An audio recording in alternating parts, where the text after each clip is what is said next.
நாங்கள்லாம் கூட திருவண்ணாமலை ப்ரோக்ராமுக்கு போயிருந்தோம். அதுக்கு அடுத்த நாள்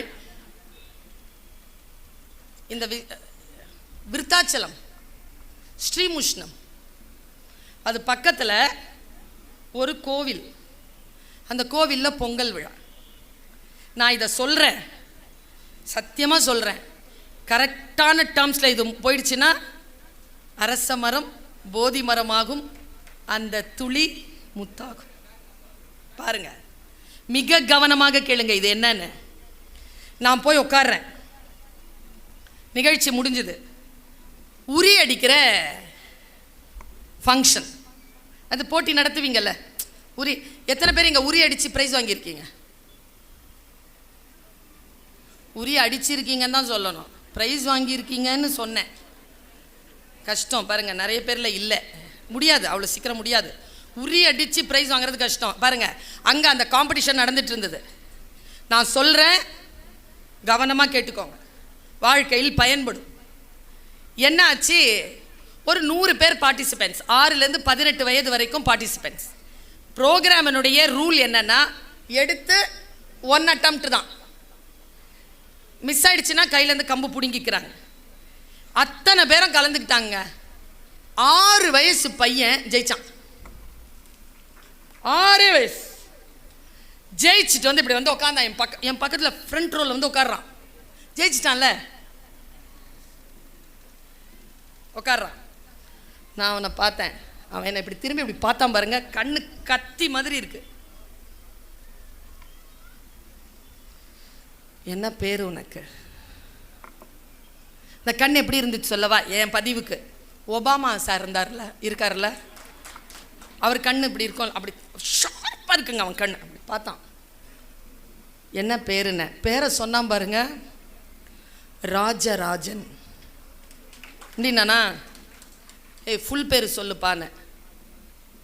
நான் குழந்தைங்களோட நல்லா பேசுவேன், உங்களோட பேசுகிறதெல்லாம் அங்கே பேசி ப்ராக்டிஸ் பண்ணது தான், சரியா? ஃபுல் பேரை சொல்லணும், ராஜராஜ சோழன். சூப்பர். கிண்டல் வந்துருச்சு எனக்கு இங்கே. அவ்வளோ திமிரா சொல்கிறான். உனக்கு மகன் பிறந்தா என்ன பேர் வைப்பேன்னு கேட்டேன். அவனுக்கு வரலாறு தெரிஞ்சிருக்கணும்ல, இல்லைன்னா அவனை போட்டு மொக்கலான்னு. ஆசிரியர்களுக்கு அப்படி ஒரு மனசு இருக்கும். அவன்ல அது என் தாத்தாவுக்கு வச்சுட்டேன்னா, தாத்தா பேர் என்னப்பான்னு கேட்டேன். ராஜேந்திர சோழன். வாடா வாடா வாடா வாடா வாடா, உன்னதான் நான் தேடிட்டு இருந்தேன் நான்.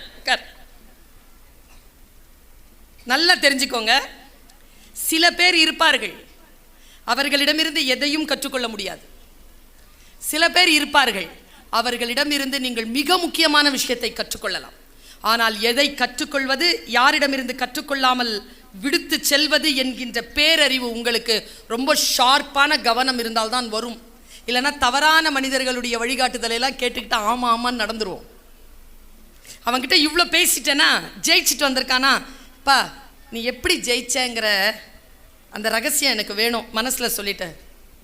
ராஜராஜ சோழன், எனக்கு ஒரு டவுட்டு. அப்படி பார்த்தான், எப்படி ஜெயிச்ச சொல்லட்டுமா? நான் சொல்லுன்னு. அவன் எப்படி ஜெயிச்சங்கிறத சொன்னான். சொல்லட்டுமா? பாருங்க, அவன் சொல்கிறான், எனக்கு பல விஷயம் வெளிச்சம் ஆயிடுச்சியா, 45 வயசு கடந்திருக்கிறேன்யா, எனக்கு 6 வயசு சிண்டு, எவ்வளோ பெரிய வாழ்க்கையினுடைய விஷயத்தை சொல்லி தந்துட்டான் தெரியுமா? அதனால் தான் சொல்லுகிறேன், வயது வித்தியாசம் கிடையாது கற்றலுக்கு. யார் வேண்டுமானாலும் நமக்கு கற்று. நம் பிள்ளைகள் நம் வீட்டில் இருக்கிறார்கள் என்றால் நாம் ஏதோ கற்றுக் கொடுப்பதற்காக அவர்கள் வரவில்லை, நமக்கு கற்றுக் கொடுப்பதற்காக வந்திருக்கிறார்கள் என்று கூட நாம் புரிந்து கொள்ளலாம். அதனால்தான் நமக்கு தந்தோர்னு பேர் இல்லை, பெற்றோர்னு பேரு. அவர்களை பெற்றோர். சரியா? பாருங்க, எனக்கு உடம்பெல்லாம் பதறுது, எனக்கு இது சொல்லும் போதே பதறுது. அவரை பாருங்க, ரோஸ் ஷர்ட், அவர் தான் ரெஃப்ரி. ஆமாம், என்ன அவருக்கு, அவர் என்ன பண்ணார் தெரியுமா? என்ன பண்ணார்? கண்ணை கட்டிட்டாரா? ஆமாம், கண்ணை கட்டி சுற்றி விட்டாரு. வாழ்க்கையும் நமக்கு கண்ணை கட்டி சுற்றி தானே விடுகிறது. கண்ணை கட்டி விடுறதானே பாவம் பொழைச்சி போன்னு சுற்றி விட்டுருதுங்க.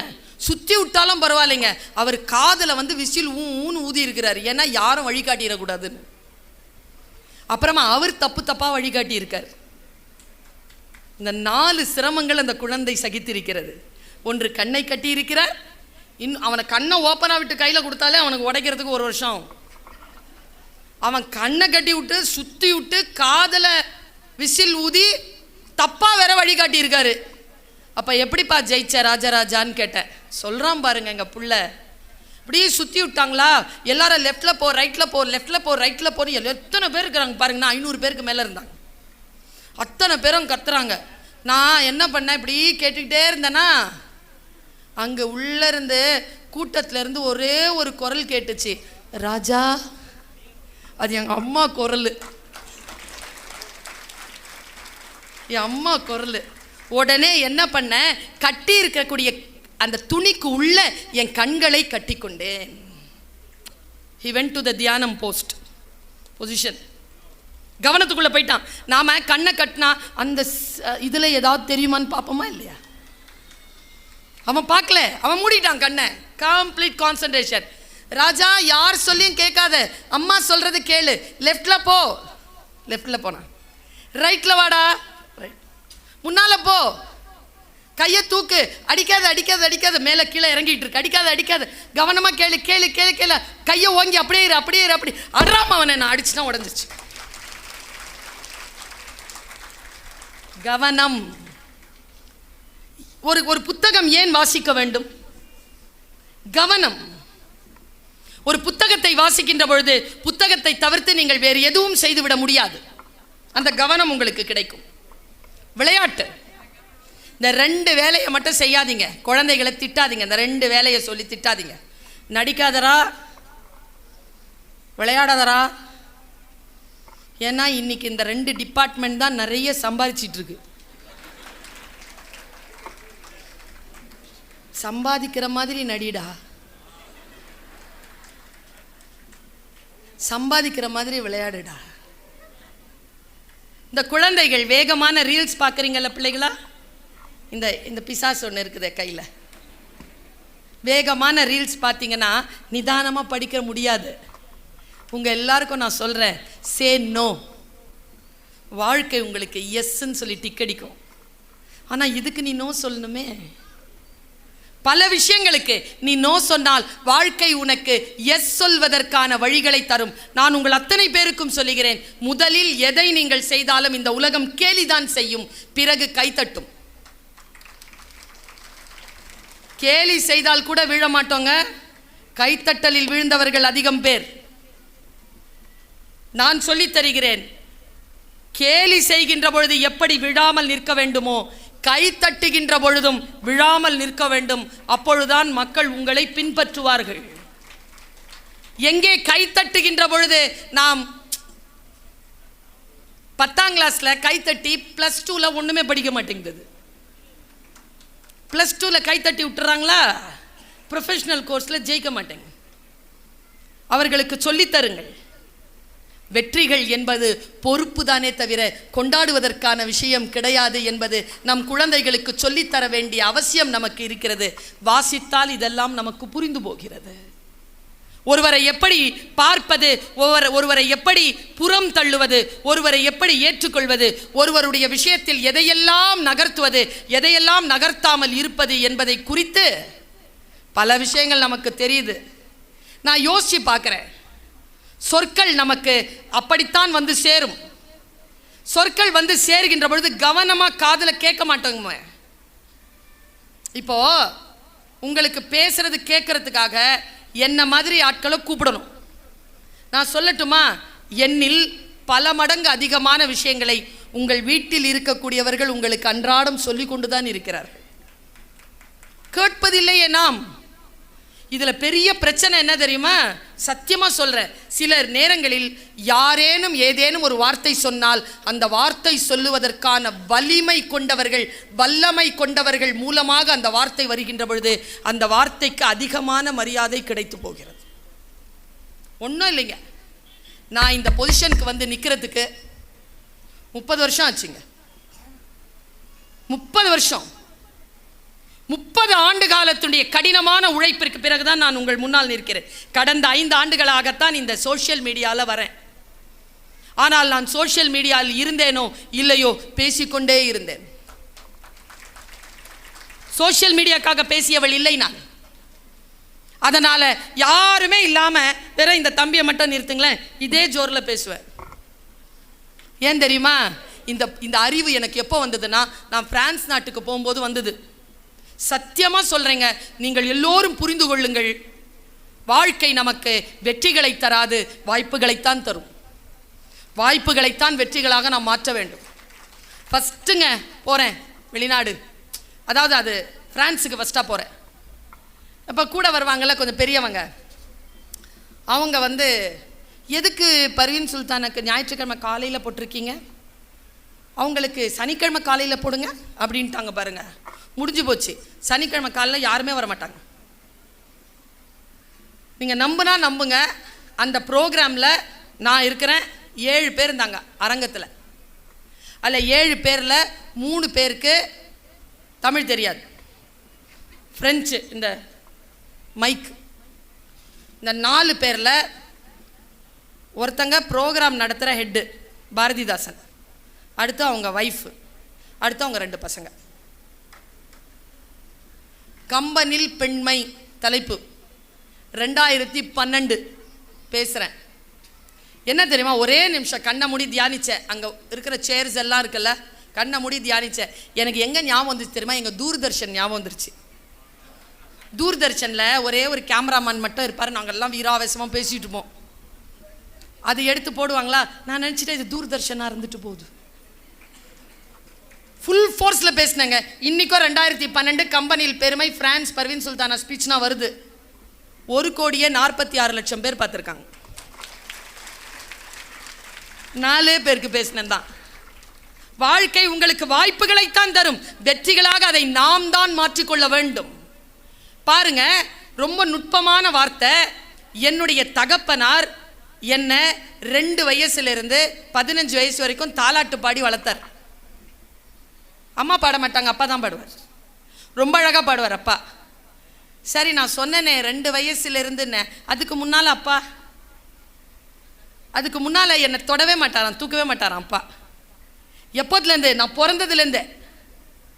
நான் எங்கள் அப்பாவை எவ்வளோ பெருமையாக சொல்கிறேன். ஆனால் இதையே நான் இப்போ சொல்கிறேன்.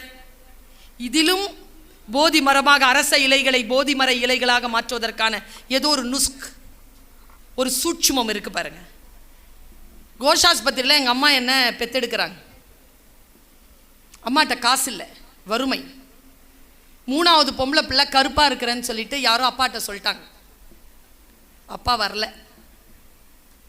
அம்மாவுக்கு அப்பா வீட்டுக்கு போகிறதுக்கு வழி தெரியாது. 3வது நாள் பெட்லேருந்து கீழே தூக்கி போட்டாங்களா எங்கள் அம்மாவை கீழே. கையில் 1 ரூபா வச்சுருக்காங்க. அந்த 1 ரூபா ஆயாங்கள், ஐ மீன் அந்த துப்புரவு வேலை செய்யக்கூடிய தாய்மார்களுக்கு கொடுத்துட்டாங்க. 25 பைசா வச்சுருக்காங்க கையில். கையில் அந்த குழந்தைய எடுத்துக்கிட்டு வெளியில் வந்தாங்களாம். அம்மா சொல்கிறாங்க, உன்னுடைய 2 கால் இப்படி தொங்கிட்டு இருந்துச்சு, இவ்வளோண்டு இவ்வளோ தான் இருக்கும், அழகாக இருக்கும் கால், ரோஸ் கலரில் இருந்துச்சுன்னாங்க. நான் சொன்னேன், கருப்பாக பெத்தேன்னு சொன்னேன். கருப்பாக குழந்தை பெற்றா கால் ரோஸாக இருக்குமாம்மான்னு கேட்டாங்க. ஆமான்னுச்சு எங்கள் அம்மா. சரியா, கையில் எடுத்துக்கிட்டு வந்தாங்க. ரிக்ஷாக்காரங்கிட்ட கேட்டிருக்காங்க, என்னை வந்து பார்டர் தோட்டம் உள்ளே இருக்குது, அங்கே விட்டுடுங்க, எங்கள் மாமனார் வீடு அங்கே இருக்குன்னு. மேடையை பார்க்குறீங்களா, என் பேச்சை கேட்குறீங்களா?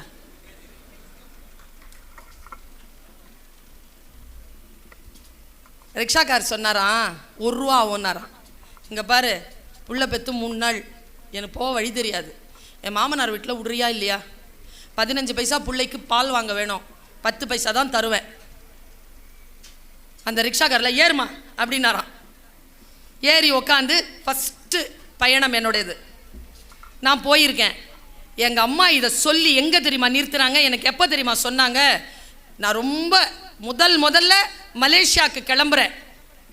அந்த டைமில் காலில் செருப்பு போடுற எங்க ஏர்போர்ட் போகிறதுக்கு அந்த ஸ்பாட்டில் சொல்லுது எங்கள் அம்மா இந்த கதையை.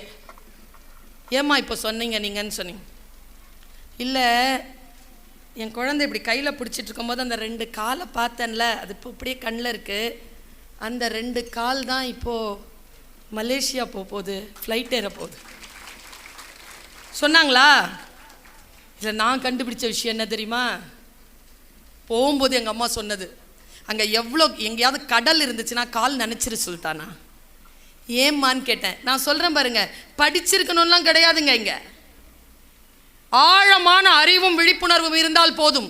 எங்கள் அப்பா கவிஞர். என் அப்பாவின் கவிதைகளை கேட்டு கேட்டு வளர்ந்தவர் எங்கள் அம்மா. என்ன சொல்கிறாங்க பாருங்க, இந்த கால்களால் அங்கே போய் கடலில் கால் நினச்சிரு, ஏன்னா நீ கால் நினச்ச தண்ணி உலகமெல்லாம் சுத்தம். இந்த சொல் இருக்கு இல்லைங்க, அதை கேட்டுட்டு போய் நான் அங்கே கால் நினச்சேன்னு வச்சுக்கோங்க, இது வரைக்கும் 31 நாடுகளுக்கு மேல் பயணம் செய்து விட்டேன். ஃப்ளைட்டில் எல்லாம் ஃபஸ்ட் கிளாஸ் டிக்கெட் தான். ஒரு டிக்கெட்டை கூட என் சொந்த செலவில் வாங்கினதில்லை. இப்போ வந்துட்டு போகிறது கூட மேடம் தான் கொடுக்குறாங்க காசு. எங்கேருந்து ஆரம்பிச்சு தெரியுமா? ரிக்ஷாக்காரரு பார்டர் தோட்டத்தில் எங்கள் அம்மாவை இறக்கி விடும்போது 10 பைசா கூட வாங்கலையாம்.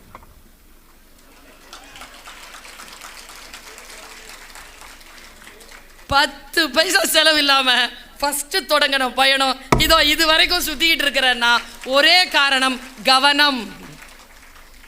படித்து விடுங்கள், கேட்டு விடுங்கள். யாருடைய வார்த்தையிலிருந்து வரக்கூடிய வார்த்தைகள், எந்த புத்தகத்திலிருந்து மறைந்திருக்கக்கூடிய சொல் நம்மை மாற்றும் என்று நமக்கு தெரியாது என்பதனை புரிந்து கொண்டு விழிப்புணர்வோடு இதை நாம் உள்வாங்கிக் கொள்ளுவது. வாழ்க்கை நமக்கு சில விஷயங்களை முன்னால் தூக்கி இப்படி போடும். நான் பல நேரங்களில் உங்ககிட்ட கேட்டிருக்கேன். இப்போ போன வருஷம் கேட்டேன், இந்த வருஷமும் கேட்குறேன். ஞாபகம் இருந்தால் ஞாபகம் இருக்குன்னு சொல்லுங்க, இல்லைன்னா இல்லைன்னு சொல்லுங்க. நம்ம எத்தனை பேருக்கு கார் ஓட்டணும்னு ஆசை? இந்த மாதிரி நீங்கள் போய் கேளுங்களேன், இந்த உலகத்தில் நிறைய பேருக்கு கார் ஓட்டணும்னு ஆசை. 50 விழுக்காடு டிரைவர் ஆயிடுறாங்க. ஏன் தெரியுமா? பிரபஞ்சம் உங்கள் ஆசையை குறித்து கொள்கிறது. எங்கே தெரியுமா நீங்கள் மாறுபட வேண்டும்? யார் காரை?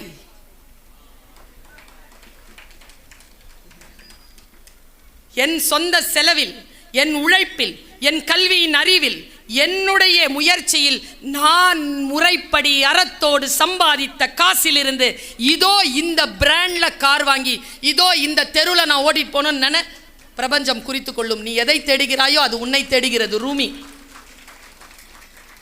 ரூமி சொல்கிறான், நீ எதை தேடினால், மரணத்தை தேடுகிறாயா, மரணம் உன்னை தேடும். தோல்வியை தேடுகிறாயா, தோல்வி உன்னை தேடும். வெற்றியை தேடுகிறாயா, வெற்றி தேடும். நான் இந்த ஸ்டேட்மெண்ட்டாக சொல்லிட்டேன் ஒரு காலேஜில், நீ எதை தேடிக்கொண்டிருக்கிறாயோ அது உன்னை தேடுகிறது. ஃபஸ்ட் இயர் பையன் பசங்க குரூப்பு. ஒருத்தன் எழுந்திருச்சு கேட்டான் பாருங்க, நிஜமாவா மேடம், நம்பலாமா மேடம், நான் எதை தேடுகிறேனோ அது என்னை தேடிக்கொண்டிருக்கிறதா மேடம். டேய் டேய் டேய், நான் சொல்ல வந்தது வேறடா. கொய்யா மரத்திலிருந்து இறங்கு, அங்கிருந்து நீ பார்ப்பது உலகம் அல்ல. ரூமியை வாசியுங்கள். எனக்கு தெரிந்து ரூமியினுடைய கவிதைகளை எனக்கு அறிமுகம் செய்த கவிக்கோ அப்துல் ரஹ்மான் வாழ்க்கையை பற்றி ஒரு மிகப்பெரிய தரிசனத்தை எனக்கு தந்தார். உங்களோடு அதை நான் பகிர்கிறேன். இது போதி மரம் தான். கவிக்கோனுடைய புத்தகத்தை எல்லாம் எடுத்தால் அது போதி மரத்திற்கு கீழே உட்கார்பவர்கள் தான். ஆனால் நாம் புத்தனாக இருந்தால் அது போதி மரமாகும், இல்லை என்றால் வெறும் அரச மரமாகவே நின்று காற்றளிக்கும். வாசிக்கின்ற சுகம் மட்டுமல்ல, வாசிப்பினால் வரக்கூடிய பலனோடு சேர்ந்த சுகம் நமக்கு கிடைக்க வேண்டும் என்றால் சில புரிதல்களோடு சில வாசனைகளை, வாசிப்புகளை முன்னெடுக்க வேண்டும். பாருங்க, கவிக்கோ சொல்கிறார், அதுதான் தொடங்குது கவிதை. அதுதான் சமாதியில் மலர்ந்து சிரிக்கும் பூவை பார்த்திருக்கிறீர்களா? சமாதியில் மலர்ந்து சிரிக்கும் பூவை பார்த்திருக்கிறீர்களா? கலவரத்தில் கொலையுண்ட பெற்றோரின் பிணங்களின் மீது விளையாடும் குழந்தைகளை பார்த்ததுண்டா? வாகன நெரிசல்களுக்கு மேலே சாலையின் குறுக்கே பறந்து செல்லும் வண்ணத்து பூச்சியை பார்த்து இருக்கிறீர்களா? மின்விளக்கு குமிழ்களை மோகத்தோடு மொய்க்கும் விட்டில்களை பார்த்திருக்கிறீர்களா? நத்தையின் நடை கோடுகள் தற்செயலாய் எழுத்தாய் மாறுவதை பார்த்திருக்கிறீர்களா? நதி வறண்டு கிடந்தாலும் நதி என்றே அழைக்கப்படுவதை அறிந்திருக்கிறீர்களா? மத்தளமான பின் செத்த மாட்டின் தோலில் இருந்து இசை பிறப்பதை கேட்டிருக்கிறீர்களா? பாதையில் பிரியும் இடத்தில் நின்று கொண்டு எந்த பக்கம் செல்வது என்று திண்டாடி இருந்ததுண்டா? வீதியில் கைவிடப்பட்டு கிடக்கும் ஒற்றை செருப்பை பார்த்து இருக்கிறீர்களா? அந்நிய மொழி படத்தை பார்த்து வசனம் புரியாததற்காக வருத்தப்பட்டு இருக்கிறீர்களா? பெண்ணின் பின்னழகளால் கவரப்பட்டு முகத்தை பார்த்தபோது ஏமாற்றம் அடைந்திருக்கிறீர்களா? கடைசி பக்கங்கள் கிழிந்து போன துப்பறியும் நவீனத்தை தெரியாமல் எடுத்து படித்ததுண்டா? இதுதான் வாழ்க்கை. நான் படிச்சிட்டுங்க, வாழ்க்கை இப்படியானது. ஆமாம், திருப்பு முனைகளை கொண்டதுதான் வாழ்க்கை. அதில் பல நேரங்களில் நமக்கு பிரிடிக்ஷனே கிடையாது. ஆனால் திருப்பு முனைகள் இருக்கு இல்லையா, அதுதானே வாழ்க்கையின் சுவாரஸ்யம். அந்த திருப்பு முனைகள் இல்லாத ஒரு வாழ்க்கையா? நாளைக்கு என்ன? ஒன்றும் இல்லை. நம்ம எல்லாரும் சந்தோஷமா இருக்கிறதுக்கு என்ன காரணம் தெரியுமா? எப்போ சாவோன்னு தெரியாது. தெரிஞ்சிருச்சுன்னா இப்படி உட்கார முடியுமா? இந்த தெரியாது சாவர நாள் என்னைக்கு தெரியாதுங்கிறத ஒருத்தன் பிஸ்னஸ் ஆக்கனானே, அவன் பேர் எல்ஐசி இல்லை மேடம். சார், சாவ முதலீடா மாத்தினாருங்க அவங்க. எவ்வளோ பெரிய விஷயங்க அது. இப்போ நான் ஒரு வார்த்தைகளை கேட்குறேன்னு வச்சுக்கோங்க, இப்படிலாம் நான் யோசிச்சுட்டே இருப்பேன். தட்டு சாப்பிட முடியுமா? சாப்பிட முடியுமா? எவன் சாப்பிட முடியும்னு நினச்சானா அவன் கோன் ஐஸ்கிரீம் கண்டுபிடிச்சான். Lateral thinking, analytical thinking, critical thinking, இது எல்லாம் தான் வாழ்க்கையில் நமக்கு மிகப்பெரிய விஷயத்தை நமக்கு சொல்லித் தருகின்றன. நான் ஒரு விஷயத்தை சொல்றேன் பாருங்க. ஒரு 5 நிமிடங்களில் என் பேச்சை நான் நிறைவு செய்கிறேன். குறளை வாசித்துக் கொண்டிருந்தேன். குறள் எனக்கு மிகப்பெரிய பேருண்மையை எனக்கு இப்படி தருது. மறந்தும் பிறன் கேடு சூழற்க, சூழின் அறம் சூழும் சூழ்ந்தவன் கேடு. இது ஒரு குறள். இப்போ இப்படி சொன்னா புரியல. யாரை பத்தியும் கெட்டது நினைக்காதீங்க. நீங்க நினைச்சிட்டீங்கன்னு வச்சுக்கோங்களேன், அறம் இருக்குல்ல, கடவுள் நிலை இருக்குல்ல, பிரபஞ்சம் இருக்குல்ல, அது உங்களை கெட்டது நினைக்க தொடங்கிருமா. இப்படிங்கிறான் வள்ளுவன். பயமா இருந்ததுங்க அந்த குறள் படிச்சுட்டு. பொறாமப்பட்டிருக்கீங்களா?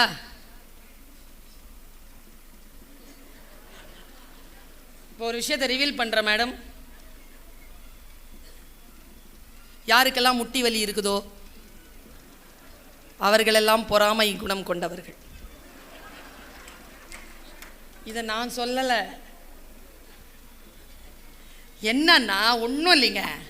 பொறாமை குணம் இருந்ததுன்னா, இப்போ ஒரு பாப்பா இப்படி போகுதுன்னு வச்சுக்கோங்களேன்,